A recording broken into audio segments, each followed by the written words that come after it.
Well, Finance Minister Enoch Godongwana delivers his maiden budget speech today, and all eyes will be on him, as well as all ears will be listening for his policy on energy. But one civil society group says he must be transparent on the multi-billion rand green energy loan. So let's cross now to my colleague Gareth Edwards, who is at the JSE. Gareth? Good morning, Tamelo. Morning, everyone. Welcome back to the Johannesburg Stock Exchange. It's the some call the richest square mile in Africa, right here in Sandton, and this is where it's all going to be happening later as far as markets are concerned. We know the budget itself, the speech itself happening down in Cape Town, but the reaction is going to be here in the beautiful metropolis of Sandton, how the markets are going to react and what they're going to do. We'll talk markets later, of course, but first of all, let's bring into the discussion energy expert Hartmut Winkler from the University of Johannesburg. Prof. Winkler, good morning. Morning to you. Thank you very much for your time. So can we for a moment just get your thoughts then on what you'd like to hear from the Finance Minister? I would imagine it's ESCOM, but we have to throw into their bailouts as well. Yes, that's right.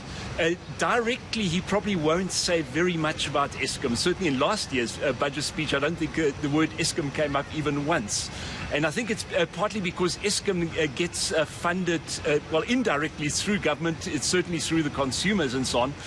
But it's not a case that each year a certain amount of money is set aside for ESCOM.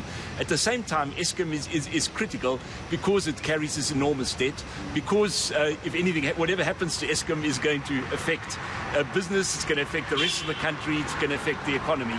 So ESCOM is the elephant in the room that we're probably not going to hear mentioned all that much, but at the same time it's going to be there. I think what people are hoping to hear is something which is ultimately going to assist ESCOM dig itself out of the hole it has. Certainly at the end of this year, by the end of this year, we expect ESCOM to be split into three entities. The process has already started. One of these entities, the transmission, which is responsible for the power lines, is financially relatively stable. The other two, which is the generation, which is where electricity gets generated, and the distribution, where it gets channeled to the consumers, those aren't for various reasons. So those are the two which are going to need some sort of an assistance. So what I'm hoping to hear is some sort of more clarity about what exactly that entails and how that's all going to be financed.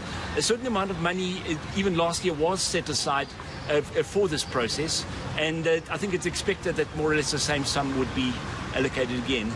Can we talk a little bit, Prof, about decarbonisation? And I'm sure going to hear the words renewable energy. Is that the same as IPP? Because to help ESCOM with their money problems is to try at least get more power back into the system to get the economy going. But they need the assistance. They need IPPs and renewable energy, don't they? Yes, well, IPPs would be independent power producers, so they are private entities. It doesn't have to be that way. In fact, what's often not well known is that ESCOM owns one wind farm, for example. So there's nothing stopping ESCOM from developing their own facilities, but it hasn't happened very much, and it's not really expected to happen on a large scale, even though the talk, certainly on the Mpumalanga coal fields, is that could be one way of dealing with whenever a coal plant gets closed down, they could to some degree at least make up for it by building wind or solar farms near that. But yes, the decarbonisation plays a role in a sense that there is this loan grant that's been awarded, which is worth a lot more than 100 billion. So it's a big chunk which is going to be given to this country, but it's on condition that it gets used to assist in the decarbonisation. So that would imply a move towards renewables. And exactly how that's going to happen, well, we'll wait to hear.